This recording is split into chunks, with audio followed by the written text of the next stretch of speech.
Hi, everyone, and Hey, welcome to an extra special episode. We have Coach Joseph with us. hello. So nice having you back. And for those of you who don't know, Coach Joseph, he was a guest here on the channel a couple of weeks ago, talking about his own journey. And I'm extra excited because it's the first time that I have somebody that's been a student in the school and is back and is now a coach. So, Coach Joseph. Super nice having you. Okay, now what we're about to talk about today is also a extremely exciting topic, which is this, Hey, it which looks is good your book. there. Yeah, very good. Congratulations. It's my one. Thank you. I'll grab mine. Yeah, thank you very much. That So came yeah, out a few weeks ago. for somebody who's kind of like just jumping in here and wondering what's this about. So tell us a little bit, what is this book about? So it tracks. So I did that talk with you about 5 weeks ago. But yeah, it tracks my 20-year journey with insomnia. So it starts with when I was 14, so my time at my school, and so how the trigger of insomnia, and then it links in to a sleep knowledge section, and then a little bit about my own insomnia links in to another sleep knowledge section. And so yeah, it follows through like that. It's got lots of behavioral change techniques, lots of cognitive restructuring techniques, and yeah, I've heard it's quite a lively, fun read. So that was good. I wanted to make it entertaining as well. So I was trying to get it a page turner. So yeah, I'm pretty pleased with it. Absolutely.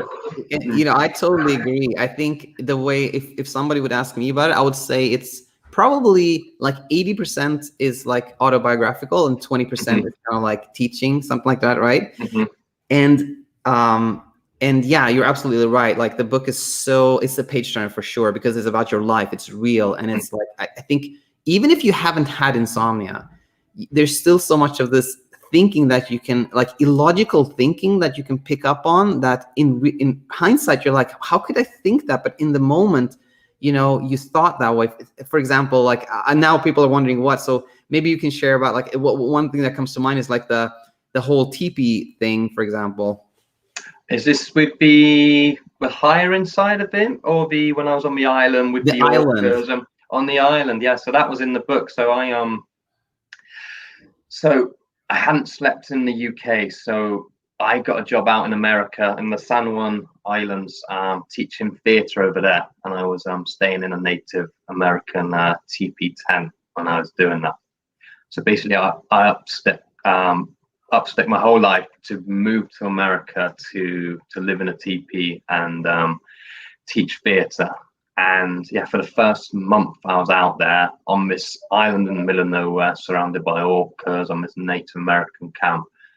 I thought, yeah, I've cracked my insomnia. I'm sleeping really well. And so this is how I solve insomnia. So this is my own specific way to cure insomnia. I've got to be on an island, and I've got to be in a teepee, and it's got to be this island. It's got to be, and it's just amazing how my brain linked all that together. That because I didn't understand sleep when I was doing it, I was trying to control every minutiae of my life to try and make myself sleep.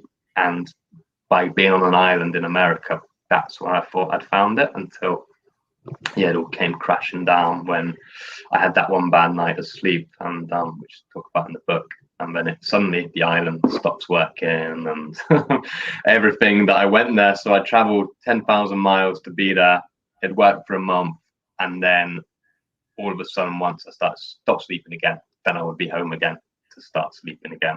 And so yeah, I was basically my whole life just moving around, just going to different countries, doing different jobs, just trying to create that perfect sort of life circumstances to try and fix and make myself sleep. But it's amazing what I put myself through before I learned how to do it.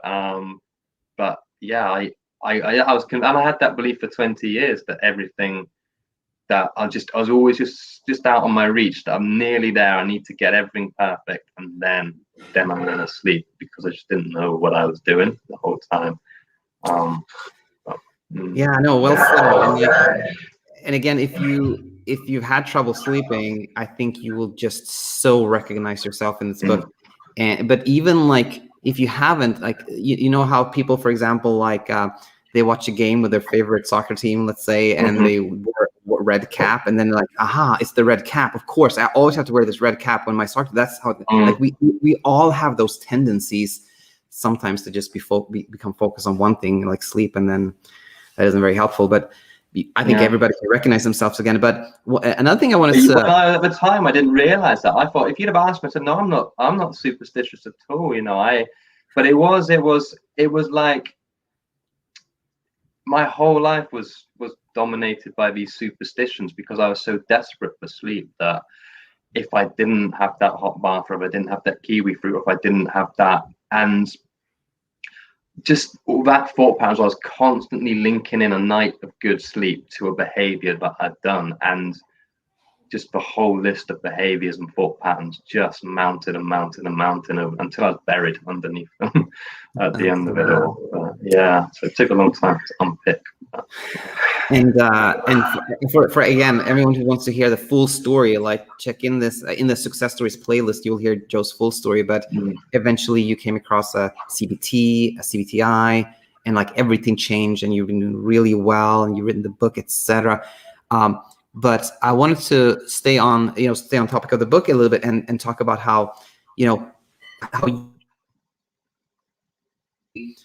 there's an autobiographical section, and then it ends with a teaching point from that, which I think was brilliant. It was really, really smart to do that. And did it just come naturally, or what made you decide to structure it that way? So initially I was going to do just all my chapters, and I was just going to dump the whole sleep knowledge section into one massive chapter, which would probably have been about 40 or 50 pages worth. And so I started, and this is what this doesn't flow. And I had all my sleep knowledge sections already planned out. And so I just looked at the titles of those sleep knowledge sections and go, okay, so where does this one fit? So the first one, so that I write about my trigger of my insomnia, which was moving to a new private school in Devon, coming from a state school in Essex, where, you know, had to join the, it's called CCF in England. If you're in a private school, you've got to join a either Army, Navy, or RAF, and you're shooting guns on a range. It was just a completely different world, which I wasn't used to, and I really didn't get on well at that school. So that was my trigger of insomnia. And so a sleep knowledge section would then be, you know, it does not matter what first triggers your insomnia. And so then I'd write about my time that I'd spent eating 20, 30, 40 different supplements a night. And then I'd link that into a sleep knowledge section where I talk about sleep-inducing foods or not sleep-inducing foods and supplements. So it just seemed to fit really easily, because every sleep knowledge I had, I'd written about that in my own life, because I'd done every single thing, every bit of sleep knowledge just linked so easily into my life, because every thought pattern and behavior I had done. So it just came naturally when I looked at that book, when I was structuring that. But yeah, I think it works well. Yeah, no, it's really, really well structured. And now another thing I want to ask you to, like, how when did you start writing the book? So I sort of formulated it probably. So I overcame my own insomnia about coming up 2 years ago now, and it was about 6 months after that I thought, I think there's something here and people want to hear about, that's going to help people.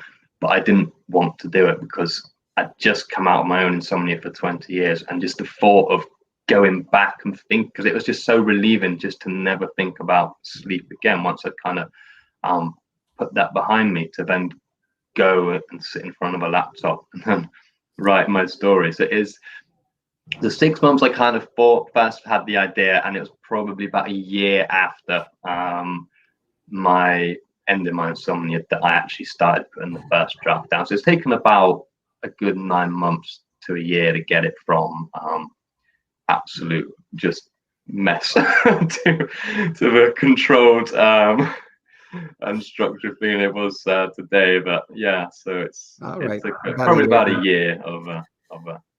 And it was when exactly was it, did it come out? About 2 weeks ago?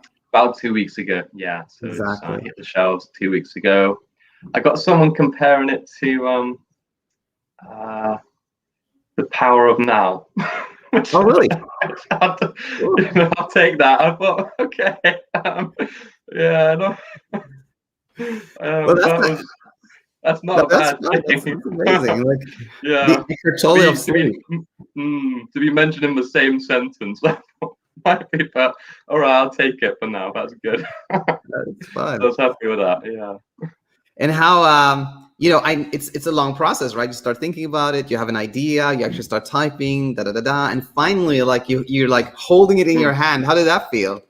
That was amazing. Yeah, it's really good. Yeah, I got it through the post, and it's you've written you own 3 books. Are you your 3rd one now? Yeah, 4. I've never 3 more recent. Yeah, just because you put all that work in, and then just to have it there. Oh, where is it? Yeah, just have it, and yeah, it's just amazing feeling because and then to see it in print and see it all structured and and it looks and feels like a good book you'd buy from Waterstones or Barnes and Noble?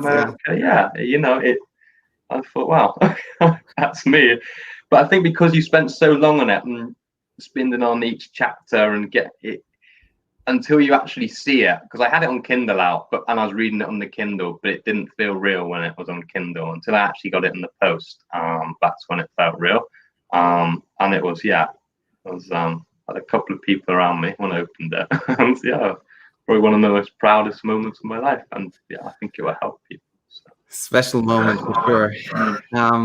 Super cool. And I want to ask you one more thing, which was I read an insert here that it was somebody I believe, that lives in Devon as well, who designed it. Is that correct? Yeah, he's 2 doors down. So he lives on the same street. And he used to work in graphic design, but because of coronavirus, he lost his job with that. But he was incredibly talented still is incredibly talented graphic designer, did logos. And when I went round to see him, so he's we've actually become better friends. So I knew him as a neighbor. I'd say hello to him. And his partner actually mentioned to me that he does graphic design when I was talking about the book. And we were looking at the book covers online, the ones we were picking out, and we just seem to have the same ideas of what we like. We're looking at Marie Kondo. Yeah, we were looking at her front covers, just a nice, simple, clean design. And we wanted something along those lines in terms of the simplicity of the front cover. And so we had the same sort of ideas, but we wanted a little bit of fun as well with the panda on the front, just to reflect the kind of the humor in the book as well. But yeah, we had the same ideas. They just took him to create it because that is not my speciality. If it had been me, then yeah, it would have been probably a scribble. And so I was quite happy to tell him come up with those ideas. But yeah, I'm really happy with the cover. I think he's done an amazing job. Yeah, really happy. That looks great. And the title, was that something you pondered a lot, or it sort of came to you? So the initial one was Broken Days, Broken Nights. And then I thought that's not full of hope. That doesn't inspire you with joy, and that your insomnia can be overcome. So I scrapped that one. Just because I think it was because when people have insomnia, they think, as I was saying in that previous talk, my insomnia is the worst insomnia in the world. I'm going to need a whole team of scientists and machines and no one's going to be able to fix my insomnia. And that's exactly what I thought. So I just wanted to kind of give that that hope. Well, not the hope, the certainty that, you know, no matter how bad you think your insomnia is, actually know with the right knowledge and the right teaching that, yeah, you can, and anyone can sleep as long as they follow the behaviors and follow the thought pattern work. So yeah, I think the second title is a lot big improvement from the first. Yeah. You Can Sleep Too, love it. And it was a very special moment for me too, by the way, when I received the book. It was that, like, you know, somebody that I had worked with, and my dream is, like, you know, to teach, to certify coaches, you know, train people to become coaches, so that you know, they can help people go out there in the world and make a real difference. And I just, when I saw this book, and I was like, yeah, this is real. Like, I'm part of this, you know, the spreading of the message. It was a very special moment. Yeah, I mean, I think if you can teach, I mean, there's only so much you can do, but if you can teach, you know, 10, 20, 30, you know, then all the people we then teach them, and they then teach when they become coaches, that's how it's going to happen. Because at the moment, sleep hygiene is dominating the sleep world. But I think I'm optimistic. I'm always optimistic. I'd say 5 to 10 years. Yeah, it will be far more common to actually, when you go to doctors, to get the right advice and to be told to go and see a sleep coach or to do a CBTI course. But yeah, I speak about that in the book as well, how little training. So it's not any judgment on that. As in the UK, I referenced that paper from Stephanie, the 1.5 hours of insomnia training that they get in the UK. So but hopefully, I think it's changing. I do think it's changing. And yeah, now you mentioned Stephanie. Who's that? Stephanie Ramoszewski. Yeah. So I saw that paper on hers. But, all right. Yeah. Very cool. Yeah, I know her from Twitter, and she's been on the show too. Like, she's really great. Now, what else? Yeah. Now I knew where I was going. So, we got the book out, and what also made me so happy, actually, very, very happy, was I was going to buy the book. I found it on Amazon, and I saw there was already like one review, and this is very early on. And in that particular review, I could tell. I don't think that's somebody, like, you know, sometimes when you have a book out, you're like, ask your friends to leave reviews. Yeah. It didn't feel like that. That felt like a kind of somebody you probably didn't know. And the review was kind of along the lines of like, it's like something like, oh my gosh, this is the first time I've ever read from somebody who I truly understands, or something like that. And I was like, wow, Joe already has a review like that. It's amazing. But tell me, was that somebody you knew or not? No, I thought she was from Australia, because I looked at my my KDP account, the reports, and the first book that was sold was from Australia. And I thought, when I looked at when that review came, and I thought, well, it had been probably 3 days since. So yeah, that would give her enough time to buy the book. But she'd bought that in the United States, read it within the space of less than a day, probably about 6 hours, and then had the review online. So she must have read it cover to cover as soon as she got hold of it. So yeah, that's why I thought she was from Australia, that review. But yeah, and she left a comment on my my YouTube channel, and told me about how, so I talk about active sleep efforts in the book, and I thought my ones were quite extreme. So I take my bed outside and sleep by the chicken shed, and I moved to America to sleep in a teepee. And she said how she contacted her mum to try and resolve the issues. So went through a medium to contact her mum to try and resolve the issues that they had together, to put those behind her. And then once those issues were resolved, then she would sleep after that.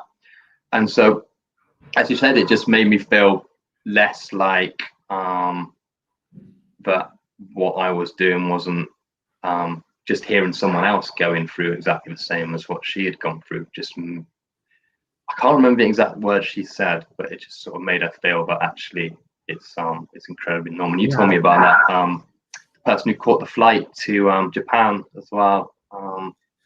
Yeah, it was actually, she flew from the East Coast to Saudi or Dubai or something like that. Yeah, just so she could sleep. But yeah, it's just hearing those stories and knowing that, you know, it's so helpful. Yeah, so powerful. Yeah, and you must have been really glad with that comment, right?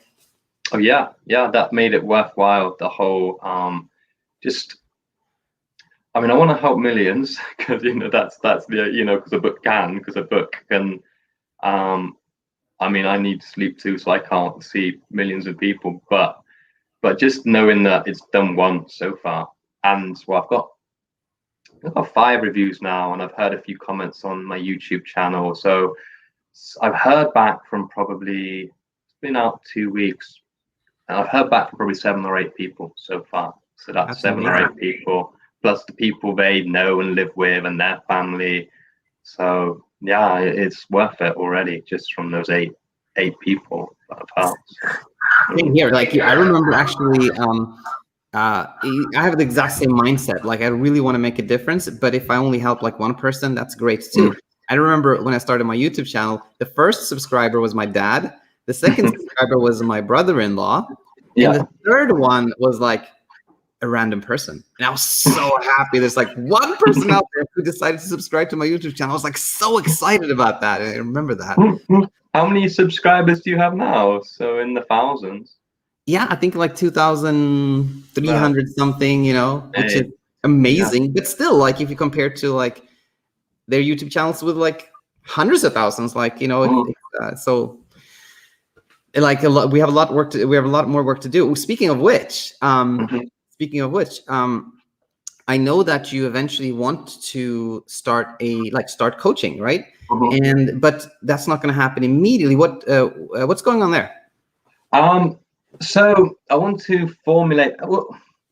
Also, so it's probably going to be two months or so, just because I want to get a course structured and get it properly up and running.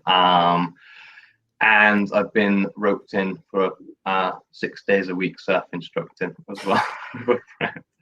So I sort of said that I'd do that last year before I knew I was going to be a sleep coach. So this summer I'm going to be out surf coaching rather than sleep coaching.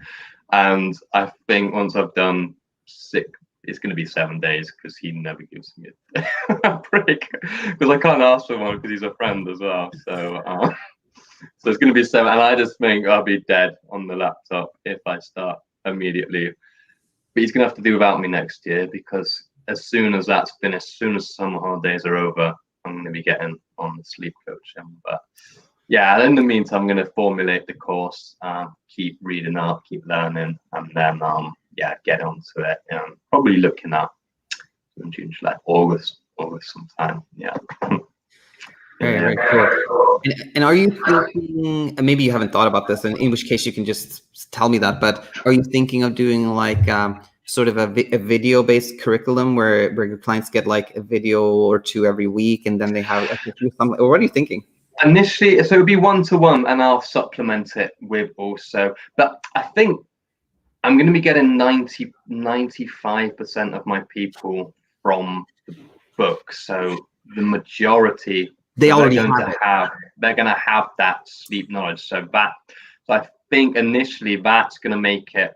They're going to have that sleep knowledge. We're going to have everything they need as a resource. So I think it's just going to be probably 1 or 2 sessions just to kind of answer those questions that they want to ask and just keep them on the right direction of the course. But the book's going to form a lot of what my course is because it's already in there. So all the sleep knowledge is in there, the sleep windows in there, the timeless night, which I learned on the natto course, so that's all in the book. So it's really going to be, so I'm hoping people are going to be started that what I teach in the book, and then after maybe 2 weeks on the book that course that they're running through at the moment, that's when they ring me just to get that extra, just to get those extra help, get those questions answered, and yeah, support them with that. But I think the book would get people. Well, I mean, some people are going to get 100% there, but it's just really just the people that need that extra bit of help. Because I think with mine, because I had it for so long, for 20 years, just to kind of answer those questions. And I think I knew a lot of the questions I knew the answer to. I just wanted the reassurance that I was right and on the right track. And I think you just need that person there just to help you through it. So, but yeah, but most of it they're going to get from the book, if not all. So absolutely. And I think that was pretty much my questions. I think for people that tune into this, then of course I'm going to link to the book in the description here, and it's on Amazon. So if you go on Amazon and you search Joseph Pannell or You Can Sleep Too, you're going to find it, but there's going to be a link in this video. I should have a large print version coming out soon. You bought the large print version, but it wasn't large enough. I realized you had to do large print. So that's the special edition. So when it sells 1 million copies, that's going to be worth a fortune because it's the only one like that. So I've got a large print, which is now actual proper large print, which is 16 points. But I'm going to be uploading that probably in the next 2 or 3 days. I'm just getting it back from the formatters. But yeah, so it's on Kindle and it's on paperback, and it will be on large print as well. Yeah, make it accessible. Well, I've been actually, when the books I've published, I thought they were mainly going to be for people that find the YouTube channel and then read the book, etc. But what I've heard from a lot of people now is that the algorithm that Amazon has is so smart that when people buy, for example, the Sleep book by Guy Meadows, it often suggests my books to them, and I think it's pretty cool. And I'm sure that's going to happen to you too, Joe. And so that's really nice. I hope so. I think and you can read the first 2 or 3 chapters. And so I think that will draw people in. So I think if you read the first bit, that will hook them in. And hard enough. And so so apart from that, I was just going to ask, do you have any other, like you have a YouTube channel, which I'm going to link to so people can follow that. Is there any other place where you like people to follow you?